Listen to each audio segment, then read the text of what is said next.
Well, welcome and happy Earth Month. Thank you for joining us for today's special presentation as a part of our Conservation Journey series. Today, we're joined by the guy who literally wrote the book on wildflowers of South Carolina, Dr. Doug Rayner. My name is Ryan Thackray, and I'll be serving as your host for today.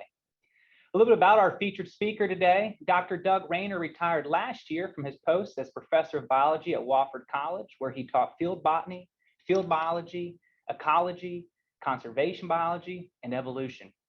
Before coming to Wofford College, he was inventory coordinator and botanist for the South Carolina Heritage Trust program. Doug received his Bachelor's of Science from the University of New Hampshire and his Master's and PhD from the University of South Carolina, where his mentors were renowned South Carolina botanists Dr. Wade T. Batson and Dr. J. M. Hurd. He is the co-author with Dr. Richard Porcher of A Guide to the Wildflowers of South Carolina. And hey, stay on the lookout, a new version is set to be released this September.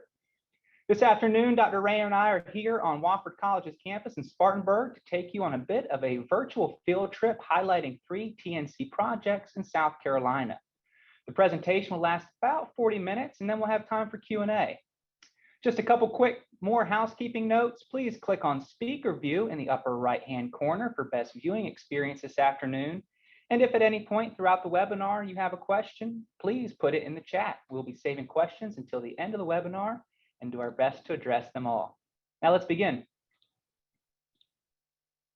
Well, in my book, and I'd imagine many of yours, Earth Day is, well, it's every day.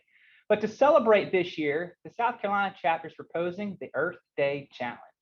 We're encouraging folks to get out and explore some of the great places that our members have helped protect over the years. We've identified 11 special properties from the mountains to the sea, highlighted here on this map. All are open for public recreation, and we encourage you to go out and enjoy them for yourselves. Visit all 11 by the end of the year, take us up in the Earth Day Challenge, and you could see your name in an upcoming TNC publication as an Earth Day Challenge winner. You can learn more at nature.org/SC. Since our first land protection project back in 1969, TNC members have protected over 400,000 acres in the Palmetto State. Today, we're going to be highlighting 3 of these properties spanning across our great state: Santee Coastal Reserve, Peachtree Rock Heritage Preserve, and our 9 Times Preserve. You'll be hearing from some TNC staff along today's virtual field trip, highlighting special parts of these preserves. And Dr. Rayner is here to take a deeper dive into some of the plants that you may find in bloom this spring and this summer. So if you're ready, let's start this virtual adventure to these unique ecosystems that are being protected in an effort to create a world where people and nature thrive together. Our first stop starts up here. We start at the Southern Blue Ridge Mountains at TNC's 9 Times Preserve. Just minutes from Table Rock State Park is 9 Times Preserve. It's owned and managed by TNC. More than 134 species of wildflowers bloom at this preserve, and the property encompasses 5 mountains and 7 distinct forest types. And while you're at the preserve, be sure to look out for black bear, peregrine falcons, and freshwater trout on the property. Now you'll hear from my colleague, TNC's Upstate Conservation Director, Kristen Austin. Hello everyone, it's Kristen Austin, the Conservation Director in Upstate South Carolina. Today I'm here at the 9 Times Preserve in northern Pickens County, just off of Highway 11. This is a place where the Southern Blue Ridge meets the Piedmont. The Nature Conservancy owns and manages 560 acres here, and there's 3 trailheads that can be accessed to the public for hiking. Here I'm standing at the northwest corner of the preserve at the Trillium Trail. If you just want a place to get out and stretch your legs, this is a wonderful quarter-mile trail where you can meander along Little Eastatoe Creek. This creek is actually stocked with trout by the Department of Natural Resources and is a very popular fishing hole. If fishing isn't your thing though, this is a wonderful trail to see early spring wildflowers, April through May. So there's 2 other places I want to take you to show you where the other 2 trailheads begin as well. So come join me. Hi again. I am standing in the middle of the 9 Times Preserve here on the Rocky Bald Loop Trail. This is a 1.6 mile loop trail that winds through multiple forest types. It's a great place to come and hike, bird watch, and also hunt. The property is enrolled in a wildlife management area with the Department of Natural Resources, and right now it's turkey season, so if you do come and hike during hunting season, please make sure to wear your hunter orange. All right, we've got one more stop at the preserve, and then we're going to wrap up our tour. Last stop at the 9 Times Preserve. I am here at the southeast corner of the preserve near our Cedar Rock Trail, which is the third entrance, where you can enter into the Cedar Rock Trail and hike a number of miles throughout the preserve. However, I am standing right here, though, on E. Preston McDaniel Road under the sign that says 9 Times Forest and Preserve. 9 Times Forest is the property across the street from 9 Times Preserve, and it's owned by Natural Land Trust, a local land trust here in upstate South Carolina that's protecting 1,700 acres here that also has an incredible trail system open to the public. So a lot of great opportunity to get outside here in northern Pickens County and enjoy the 9 Times Forest and Preserve.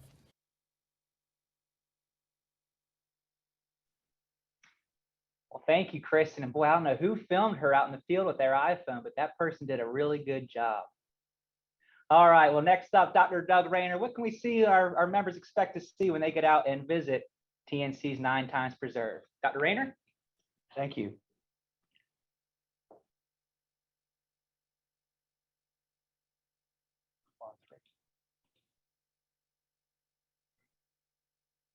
9 Times has as part of its 7 forest types, excellent example of a rich coal forest or a basic music forest. 2 possible types because it really is a transition between the Piedmont and the mountains.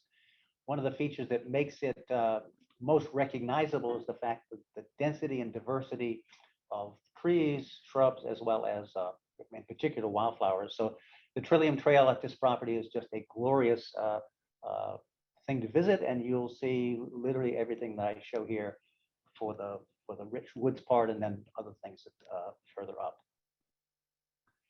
When I think co-forest, of course, I think mayapple, those very distinctive large leaves that are attached not with a petiole, not at the base, but sort of inside, peltate, as the name suggests, are a distinctive part of our flora. It should just be coming in bloom. Only those with 2 leaves actually bloom. The single leaves are juveniles, and it'll be another year or 2 before they bloom.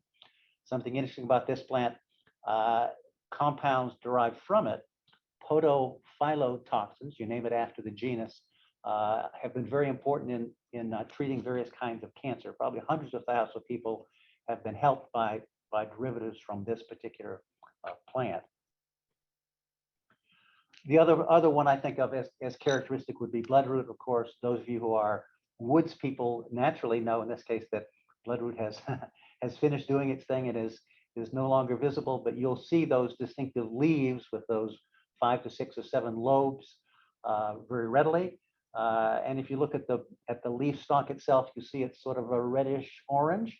It turns out that our bloodroots are orange, have orange coloring as opposed to red, but there are red bloodroots in parts of the United States.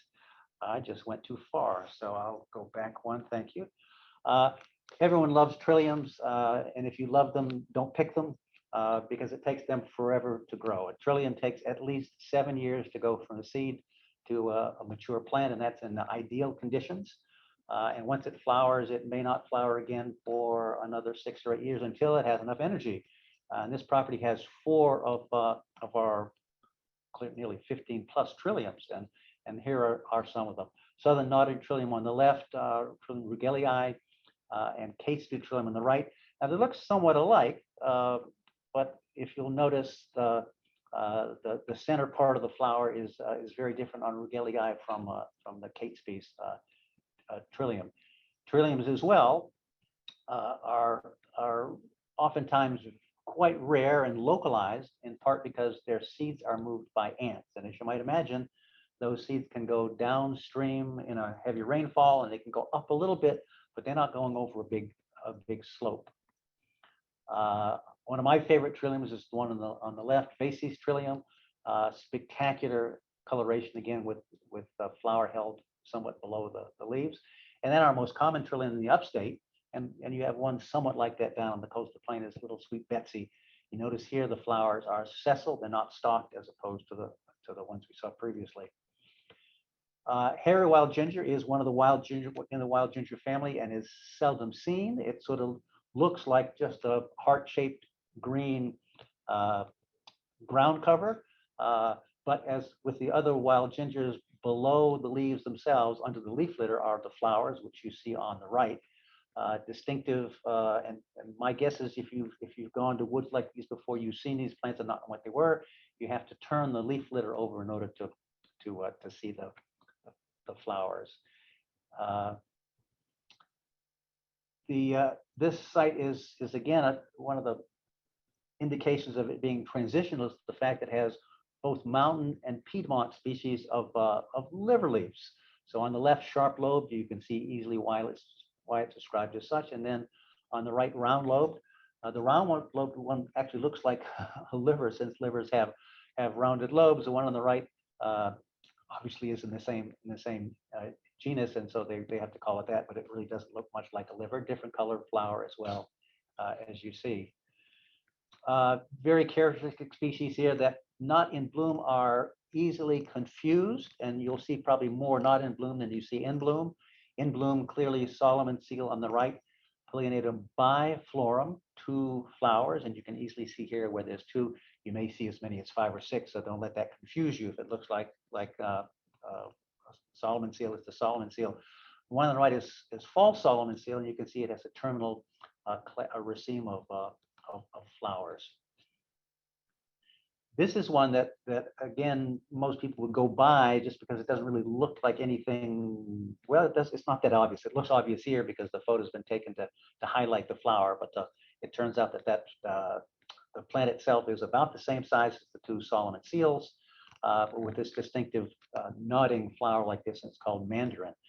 I forgot to mention Solomon seal and how it got its name, and that's an important part, but you should, in this case, just take my word for it and not follow the directions. On the root, each new season produces a new underground stem that has on it a circular depression about the size and shape of a dime, a little bit larger than a dime, that reminded people of the seals that ancient kings used to use, such as King Solomon. They put that seal in hot wax and put it on a letter or some sort of a document, and that document was now the king's word, and whatever that document said was what you had to do. 2 kinds of irises there. They may not be in bloom. It's possible both of them are. It's possible not. The dwarf crescent is the rich wood, the cove forest species, and the dwarf iris would be, if you follow that middle trail up into chestnut oak forest and white oak forest, you'd see certainly those very narrow leaves, and you might also see the flower as well. Foam flower, not great pictures, I'm sorry, but you'll see this plant and you'll want to look up more closely because the flowers themselves have distinctly orange stamens, which is a very unusual characteristic, not a typical color. Why that's the case, I don't know. Tiara is what the genus name suggests. No one has any idea why it's called Tiarilla. The crown is not obvious. Several species of golden Alexanders would be present. Yellow flowered like this one, white flowered, and even lavender flowered. They are parsnip relatives, and so they have that same sort of celery smell to them. You'll have to look. If you look for them, you'll see them, but it's not something that jumps at you. You may see as many as 5 violets. The one left, sweet white violet, is probably the one you'll see first if you enter that trail, and right with it or nearby will be the Canada violet.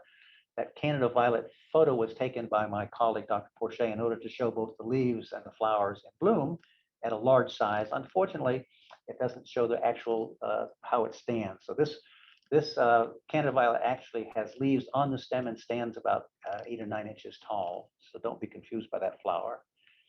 Wild geranium, not at all related to the geranium of commerce. And then as we move into a little bit drier habitats away from sort of the middle trail of the property, we'll begin to see some things that are more common to acidic kinds of habitats. So common wild azalea will be there in abundance, and Halesea, and Halesea, I'll guess emphasize, was named after Hales, and so we have now switched to, rather than for people's names not pronouncing as if they were Latin, but pronouncing as if they were people. So this is not Halesia as you pronounce it in Latin. It is Halesea because Hales was the one who described the species. Lots of ferns there. If you're a lover of ferns, this is one of my favorite, the maidenhair fern. So named because at least the story goes that Indian maidens, Native American maidens, would crush this in water and rinse their hair with it. And people are people, and they've always wanted to improve their appearance. And they use natural products to do it then, and we have some natural products now, but mostly artificial. The cohoshes are there the one on the left, the common, was not that abundant because this is a more high calcium magnesium site. The one on the right is. Both of them are used medicinally, and a number of these plants are used medicinally and still available in herb markets up in places like Charlotte. We're now getting up into drier habitats again. Mountain laurel would be the common shrub, and these would be some of the common herbaceous species that we could see. Robin's plantain on the left, you can't miss it. It'll be roadside as well as along in there. And then Galax, and Galax is a fun one. And if you see a large patch of it, you want to sort of brush the leaves, because what will happen then is a very pungent odor will come out that if you walk the mountains much, you've walked through places before that says what a strange, an odd, earthy kind of smell. And that smell is from fungi associated with the base of this plant.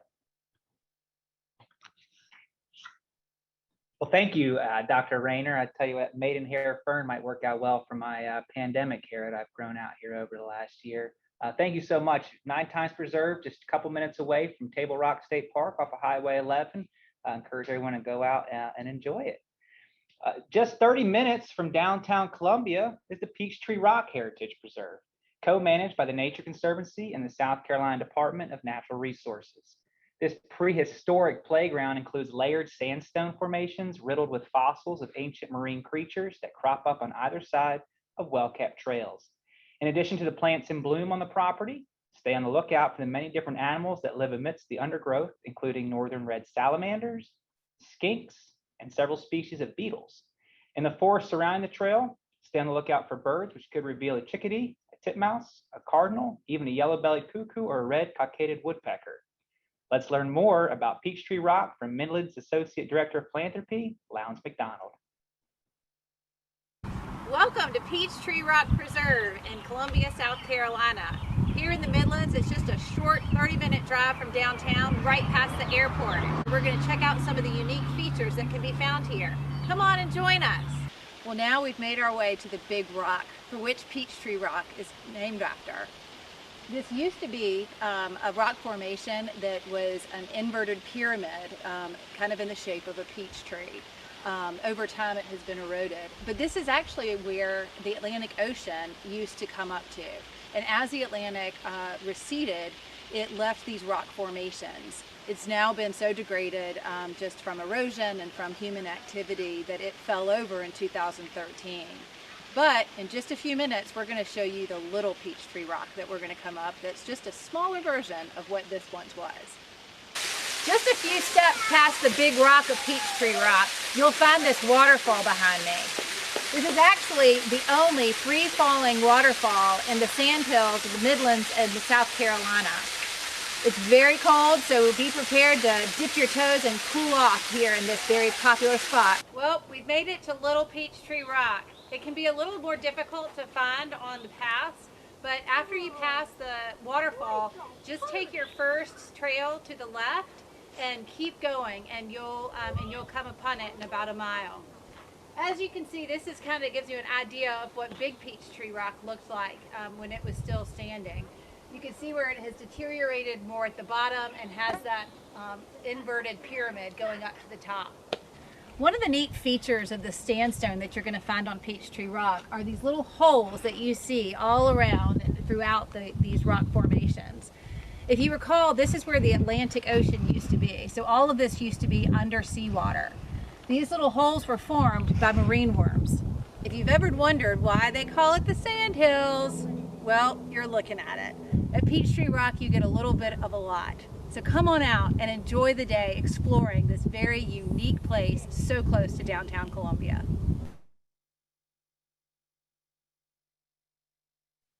Well, thank you, Lowndes. Dr. Rayner, we have made it from the just the edge of the Southern Blue Ridge Escarpment all the way down to the Midlands. That was pretty quick. So let's talk about what's in bloom at Peachtree Rock Heritage Preserve. It's up. For me, at least, this is the spectacular aspect of Peachtree Rock Heritage Preserve in the springtime. This sand road, if you take the trail that Lowndes talked about that went to the left after you enter the property past the waterfall, you'll come to some hillside seepage areas, a hillside Picosin, and April, May, that hillside will be covered with sand myrtle. So this is a small photograph. Gives you some sense, but it stands about 2 feet tall. So covering hundreds of acres, it's quite a spectacular display. In some of the wetter parts of this property, little ravines and so forth, where water sits and seeps, there's a very unusual blueberry, Rayner's blueberry, that is found only in a few locations in Lexington County in the entire world. You may not see that one, but it's there, and it's one of the unique features of that property. One of the stagger bushes, one of the features that is most distinctive about this property as well is the large number of heath family members, ericaceous species. And this is one of them. Those are quite large, sort of bell-shaped flowers that will really are abundant enough to surprise you with their majesty. Stagger bush. Many, if not most, if not all of the ericaceous species are poisonous. So if you have a name like staggerbush, you can probably use your imagination to suggest what this does to cows and sheep and horses. If you enter the property and go to the right, you come to another bluff that has seepage associated with it, and has species that are typical of the mountain. So it has mountain laurel in abundance, as well as, oops, I skipped one. Can you go back for one? Oh, I didn't skip one. Has Galax as well. So here are some additional species of heaths or heathers that in bloom are really quite attractive. Gooseberry on the left, a little larger than a blueberry and sort of bluish in color, so it doesn't quite look like a blueberry. Sparkleberry, this is a tree huckleberry, they sometimes call it, gets to be 10 to 12 feet tall, diameter maybe 6 inches, covered with flowers. It is magnificent. Sparkleberry Landing on the Congaree is named after this species. And a couple others here, dangleberry and dwarf huckleberry, species of Gay Lusatia. The previous ones were vacciniums, and now you're not going to have a botany lesson. So when you see one of these blueberries like this, you want to look at the back side of the leaf. And if on that back side of the leaf, with a little bit of magnification, you see little golden dots, then it's a Gay Lusatia. If there are no golden dots, just hairs or a smooth surface, then it's a blueberry. So now you can distinguish them, dangleberries and huckleberries versus various species of blueberries. The baptisias are, many species are drought adapted, so there's quite a number of them present. And I've chosen species here that I'm not sure they're going to be there in the spring, but they'll be there certainly later in the summer. And you want to visit more than once anyway, even if you're trying to complete the contest. More than one visit is required at all these properties. And I've chosen species that are pretty easy to recognize. So the gopher weed, named for the gopher, in this case it's down in Jasper County where we actually have turtles called gophers, and it's got leaves that are said to be perfoliate. The stem appears to go through the center of the leaf, so easy to recognize. The one on the right is the same way, that this creamy baptisia that has creamy flowers, surprise, surprise, and large bracts at the base of its leaves. one of the most spectacular ones, and one that should be more commonly used in landscaping, is Sandhill St. John's wort, Hypericum lloydii. Stands about 6 inches tall and just covered with blooms and insect visitors as well. One of the real delights of the sandhills. And unusual plants. If you're in the sandhills, water moves through sand very quickly. So you've got to find some way to make a living when water is not readily available. And one of the ways is to minimize size of the leaves. So this little wire plant makes a living in this case by having, like cactus, a stem that is photosynthetic and leaves that are bract-like and almost invisible. And it's going to be a member of the pink family. So you're well familiar with dianthus and things like that. And it's minimizing its exposure to drying sunlight by minimizing its size of its leaves and its stems. One of the real treats here is this, we call it rosemary. It's not a true rosemary. True rosemary is in the mint family, but it's called a rosemary. Stands up to 8 feet tall. Male and female plants. I think the ones on the right are, as you can see, quite attractive in male flowers. And this is one that demonstrates the importance of fire in maintaining these communities. In the absence of fire, this plant cannot reproduce. And as all plants, there's a limited lifespan. And when that big plant dies, unless there's a fire that comes through that sparks its seed germination, the plant becomes more and more uncommon, which has happened here. The only woody goldenrod east of the Mississippi is this one right here, Solidago posse flosculosa. Names are posse, few, floscu, a kind of dense white hair, flocculosa. So what's it doing? It's minimizing its loss of water with lots of hairs associated with it. One you'll want to avoid, but if you have arthritis, you might want to try, is this spurge nettle.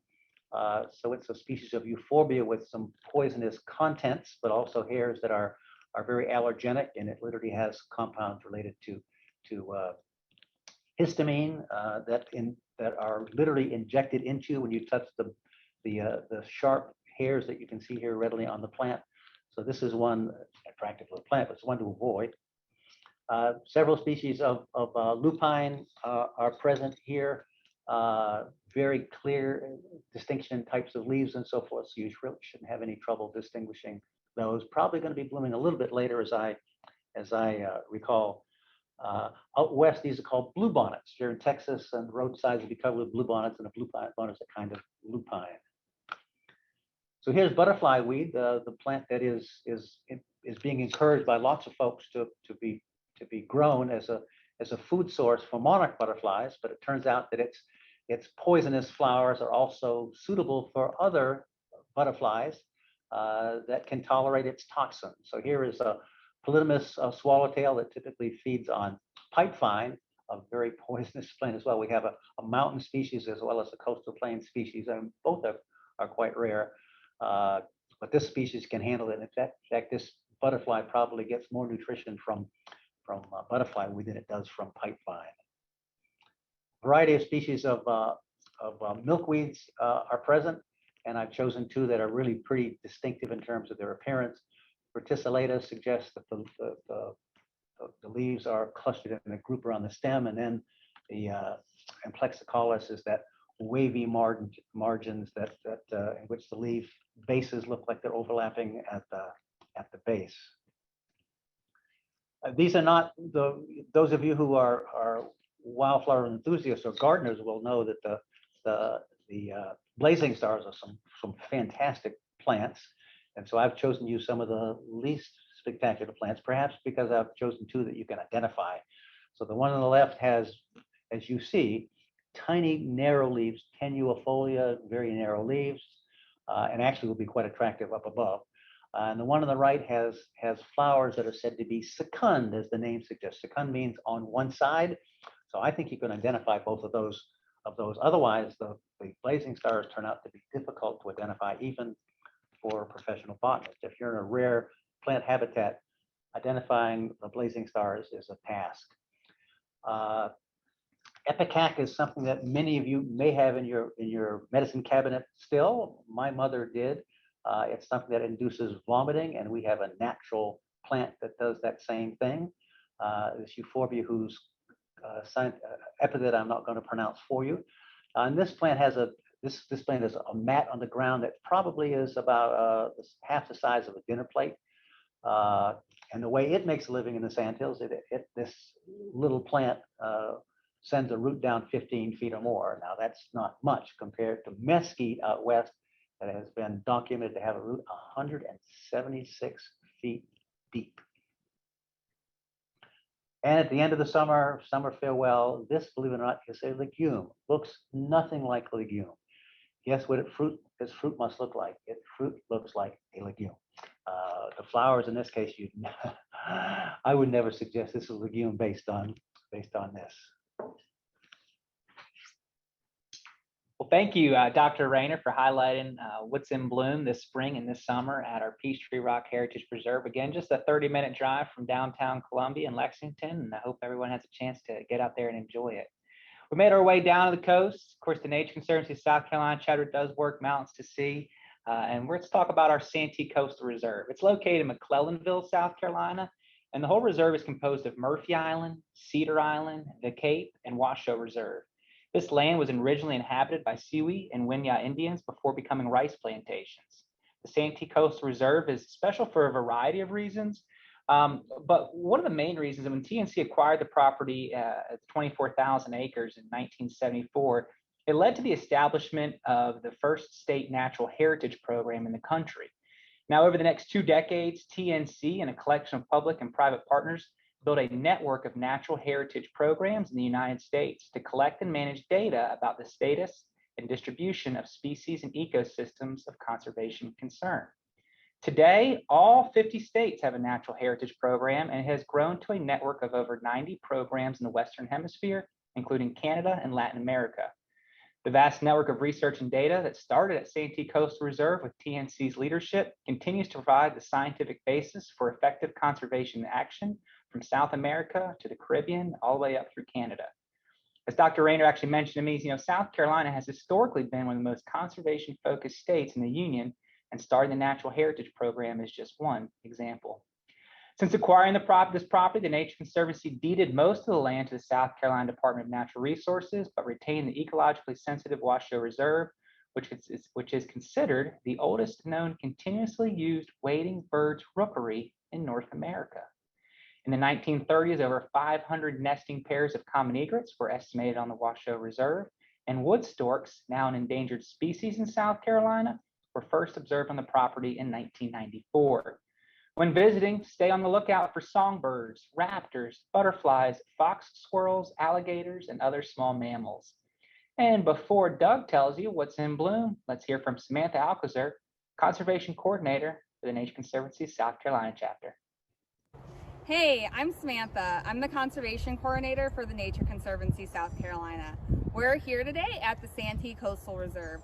This reserve is over 24,000 acres, just about an hour north of Charleston, just south of the Santee River. Right away when you're driving in on the property, you'll notice that it has pristine longleaf pine savannas.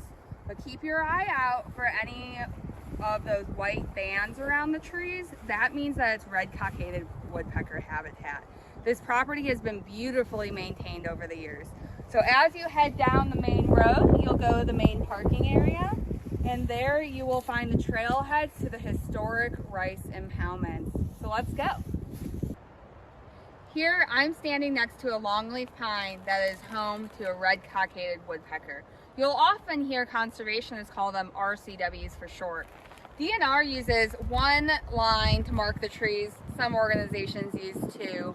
But what's unique about an RCW is that it makes its cavities in live trees instead of dead ones, like most woodpeckers. So they really have their work cut out for them. That's why it's so important to have mature longleaf to serve as habitat for these birds. Now you'll notice that vegetation's cleared around the tree.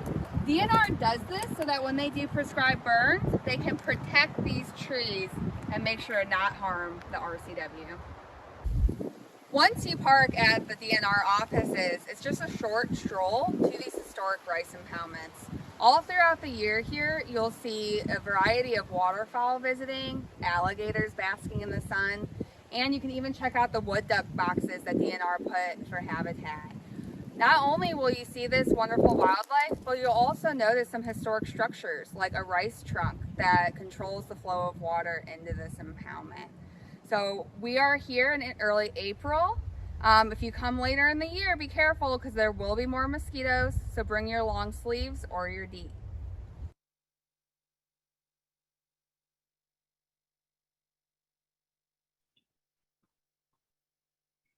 All right, well, thank you, Samantha. And Dr. Rayner, I wouldn't put it past you for having maybe explored all 24,000 acres of the Santee Coastal Reserve. Why don't you tell us what's in bloom over there that maybe folks can find just exploring a few of the acres? Thank you. We're going to start with Water Reserve, since that's the portion of the property that the Nature Conservancy still owns and manages. And one of the things you'll see, it is an old, essentially, water reserve for upland rice culture. And the upland form of culture, the rice fields had to be flooded with water from rain, and you had to have a pond upslope from that rice field that would hold water year round so that you could water the fields when you needed to. Now, of course, we have specialized kinds of trunks that allow tidal flow of water, of fresh water pushed up by the tides to put water in and to take water out, a much more efficient kind of system. But this reserve was originally for that purpose, and the name of the property itself and the reserve itself suggests that. So it's Santee Coastal Reserve, once again, a reserve really of water for rice fields, where all of the other protected areas are preserves. So this is one of the duckweeds, floating leaves, tiny roots and so forth, covering the water, particularly if there's an input of nutrients. This is our largest species, but we have 4 or 5 species there, including the smallest plant in the world, a species called Wolfiella, whose common name I forget. On the tops of the water as well, you'll see in places this little, believe it or not, fern, a mosquito fern, because of the abundance of mosquitoes oftentimes in the vicinity of these habitats. It turns out the reserve is not a great place for mosquitoes, thank goodness. It gets some protection, as we'll see, from some native plants. So this red coloration, interestingly, is a means that all plants use to minimize light when too much light is a problem, right? So some plants need shade, some plants need sun, and too much sunlight, too intense sunlight, literally can destroy the photosynthetic mechanism. And the way you do that, plants have, not surprisingly, over hundreds of thousands, millions of years, solved that problem with a chemical called anthocyanin. That's why these leaves are red. They're in the sun.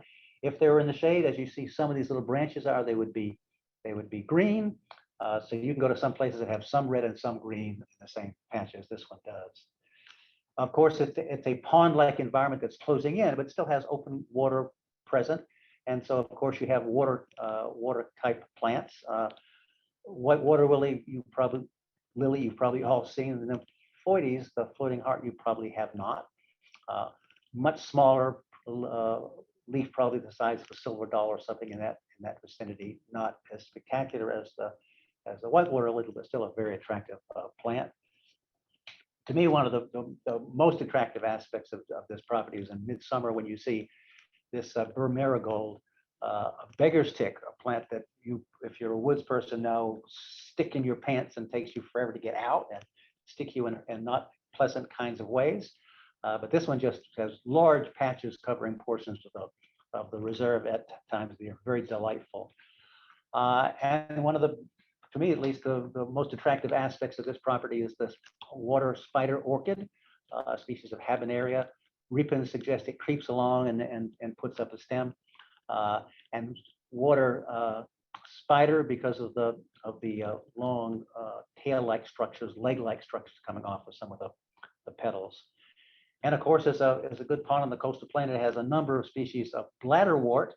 The one on the left, floating bladderwort, floating because of the the whirl of leaves you see at the base that help it stay on the surface. And then the wonderful purple bladderwort on the right.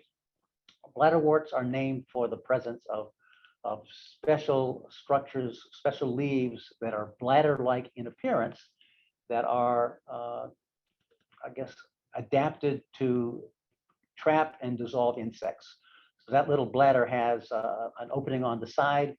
It has some trigger hairs, and when the bladders close, the plant pumps water out of the bladder, putting it under a negative pressure. So when a little mosquito larvae or some other insect touches that trigger hair, the trap opens. Obviously, water is going to rush in. It then closes the trap, releases enzymes, and obtains dissolves the insect and obtains primarily nitrogen, but some other important essential elements that are poorly available in boggy acidic habitats. So all of our carnivorous plants here, at least across the world, that's not always true, are trapping insects as a means of improving their nitrogen metabolism. Plants are notoriously low in nitrogen, unfortunately. Excuse me, the water sundews, the sundews in general, the water sundew, this one being our largest, are also insect trappers, present also in the margins of these habitats and the margins of the flatwoods and savannas as well. And this one has attracts by means of those little sticky tipped hairs that you see here. And when an insect strikes that tippy hair, it gets stuck. And as it struggles, the plant rolls that tip of that leaf, these are modified leaves, rolls it over the insect to provide more contact, again, releases enzymes, dissolves the insect, and then uptakes various kinds of minerals. One of the spectacular aspects of this property is the pitcher plants. 3 species, at least here, including probably several hybrids as well. The one on the left, the hooded, the one on the right, the red pitcher plant, probably the most spectacular is the one that you can see from real distance is the yellow that stands 3.5 feet tall or so. And each of these plants has a mechanism for attracting and then doing away with insect visitors. So they attract into the pitcher by means of either scent or some sort of like I said, I think it is probably mostly scent. And the inside of the trap is extraordinarily slick. In fact, we now are trying to figure out how to make something that slick. And the insect bobbles around and so forth, and at some point in time hits the bottom, which is filled with enzymes and wetting agents that prevent it from coming out. So on the one on the left, the hooded pitcher plant, insect, a fly perhaps, will come up toward the top, and what you'll see mostly are the little windows that that are present on the left of each one of those on the side of the pitchers. And it'll keep banging against that, thinking that's where the light is, that's how to get out, and eventually just falls to the bottom in exhaustion and hits the bottom and can't get out once it touches that surface. The water is filled with agents that keep it from flying out. Arguably, this property is the most spectacular orchid collection of orchid habitats in South Carolina. Dr. Porcher would know how many are there perhaps, and I might have been able to go through and find out, but there are lots and lots and lots. And almost all of them are spectacular. So this is probably the most common one, the yellow fringed orchid on the left, stands about 18 inches tall, well, 12 to 18. The one on the right stands 3 feet tall, really spectacular orchid. Other orchids there are not as obvious, but still are very distinctive. Some of the spreading begonias, as these are. Interestingly, this coastal plain one, Divericata, is found in sort of wet savannas. The one on the right, Bifaria, is found in the mountains in dry pine heath habitats. And here's another one that suggests the importance of fire in the mountains as well as the coastal plain. That spreading begonia in the mountains will not bloom unless the habitat is exposed to fire. So I would guarantee you in any 10-acre habitat of pine oak heath in the mountains, I could probably find you the leaves of this. but I don't know that I've seen in my 50 years of botanizing more than 2 of these things in bloom in the mountains. Going to change because we are now doing much more fire management in the mountains. Some of the wonderful grass pinks, and we have at least 3 species. Here are some of them. Normally that lip petal, the bottom petal you can see here is uppermost. This one has been rotated. They call it resupinate as a means of selecting the proper insect for pollination. And then the lady tresses orchis or spiral orchis, spiranthes, very clearly how they get the name spiranthes. And the specific epithets suggest as well something about them. Licineate suggests little fine fringe-like portions that you can just barely see on some of the petals. And odorata, of course, suggests it has an interesting odor. One of the most spectacular ones, Catesby's lily or pine lily, stands about 1.5 feet tall, just a spectacular species. Once again, don't pick these. It takes a long time to produce enough energy to flower like this. And the best time to visit this property, unfortunately, is not spring. You will see lots of things blooming in the spring along roadsides, mostly fairly common and sometimes weedy species. Early summer is probably a better time to visit, but this one you will see a distinctive species called sunbonnets. These are some early species as well, more insectivorous plants again. The butterwort so named because of the shiny, almost butter-like appearance to their leaves. Again, attracted by some, probably by the glistening on the surface of the leaves. Insects get trapped there and digested, and nitrogen primarily is obtained. The milkworts are present in abundance as well. Yellow milkweed on the left and tall milkweed on the right, and you probably have eyes as good as mine. I don't see yellow in that picture, but it's called yellow milkwort. That one stands about a foot or so tall, and one right stands about 3 to 4 feet tall. Spectacular, primarily found in the pond cypress savannas. So when you visit there, you're going to visit the Washoe Reserve. There'll be a map to go there, but you'll find these special wet savannas and so forth for looking for cypress domes, cypress savannas where there are low areas with standing water at time of the year, and then the margins will go up into savanna habitat, and then from there up into various kinds of flatwood habitats. 2 of the species of colic root, they only stand about 9 inches tall or so not particularly spectacular, but as is often the case, they have had in the past a use, trial and error almost certainly, but for trial and error, if it works, it works, right? So if you have a colicky baby and you take a decoction of some sort of the root of this plant and it stops the baby's colic, guess what? It works. Why does it work? You don't necessarily know. How poisonous it is, you don't necessarily know. So you're a little cautious, but lots of plants have medicinal uses, and we make use of lots of them in very important ways. Species of meadow beauty, once again, it's the habitat. I bet there are close to 600 species on this property, probably 200 attractive wildflowers, so it's hard to do all of them. But this is one you'll see regularly and be able to recognize by at least as a meadow beauty species of Rexia. And then some more of the blazing stars. I've chosen 2 here that are somewhat distinctive. The one on the left is said to be Liatris squarosa, and squarosa means it has bracts at the base of these flower clusters, bracts that spread out like this. So that's one you can actually recognize fairly easy, and these are quite attractive blazing stars. And more species of milkweeds, 2 savanna species here. There'll be several species present. So if you're close to that habitat, it would be worth your while to visit every couple weeks. Well, thank you, Dr. Rayner, and to all of our TNC members on today's call, thank you. And if you're not a TNC member, of course, we would love for you to join our family of supporters to protect special places like we have highlighted today. But thank you all on this call again, just for caring so much for our state's natural resources. Certainly grateful for that. every day, especially this Earth Day week, as we really just focus on the great natural resources that are around us. We have time for a few questions today. So again, if you have questions, we have a few, it looks like in the chat already. Please put your questions there in the chat, and we will do our best to address them all. At this moment, we'll go ahead and start with questions. The first question we had here today was,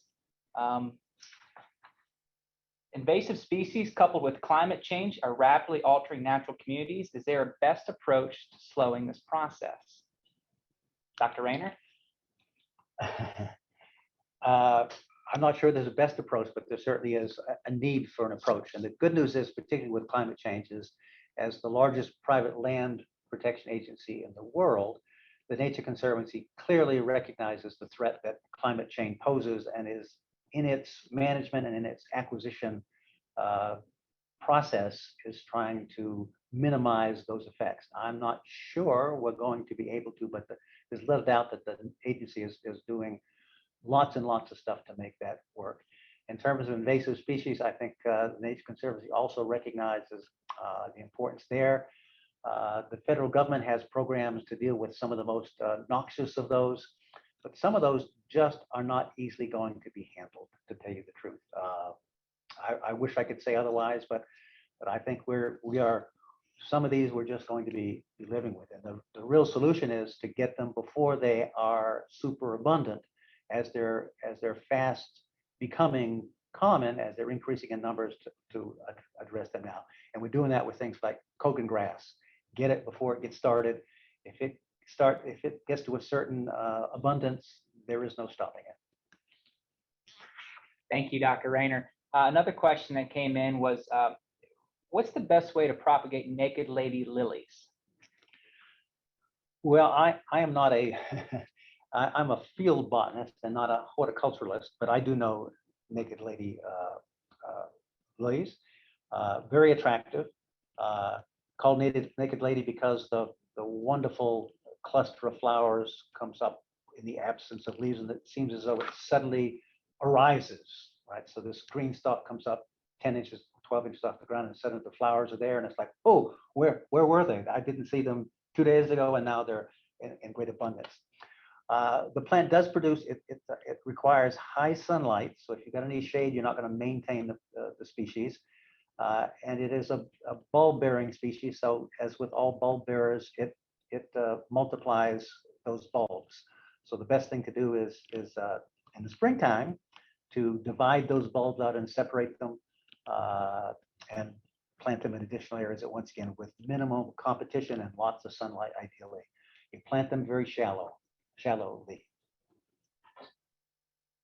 Thank you, Dr. Rayner. We also had another question regarding where 9 Times Preserve is located. It's off of East Etowie Creek Road and East Preston McDaniel Road in Pickens, South Carolina, northern Pickens, South Carolina.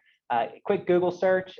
Also, our website, nature.org/SC, also provides links and directions to get to all these preserves, but certainly a great spot to visit. We also had another question about pink lady slippers. Where's the best place to find those in South Carolina? Well, pink lady slippers are one of our lady slippers that's most common, and it turns out it's a sort of a successional pine species. So you want to go to a fairly dense forest of old pines, at least up here in the mountains. Coastal plant, I have to say, I really don't. I couldn't find one. Dr. Porcher can help tell you where that is, but I don't know where to find them in the coastal plain.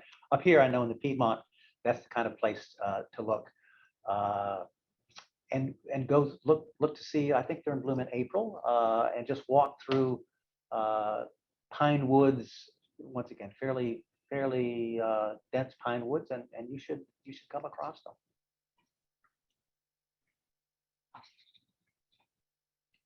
And then we have another question here from Stephanie, who was curious if anyone had any luck seeing the white trout lilies at 9 Times Preserve. I can probably take that one myself. I have had some opportunities to see the white trout lilies at 9 Times Forest on the opposite side of the preserve, as we mentioned earlier. I don't know if they're still being bloom, and not in bloom anymore at this point. So The good news is that these places are protected forever, thanks to all of our Nature Conservancy members' support. So if you missed them this year, mark your calendar for next year.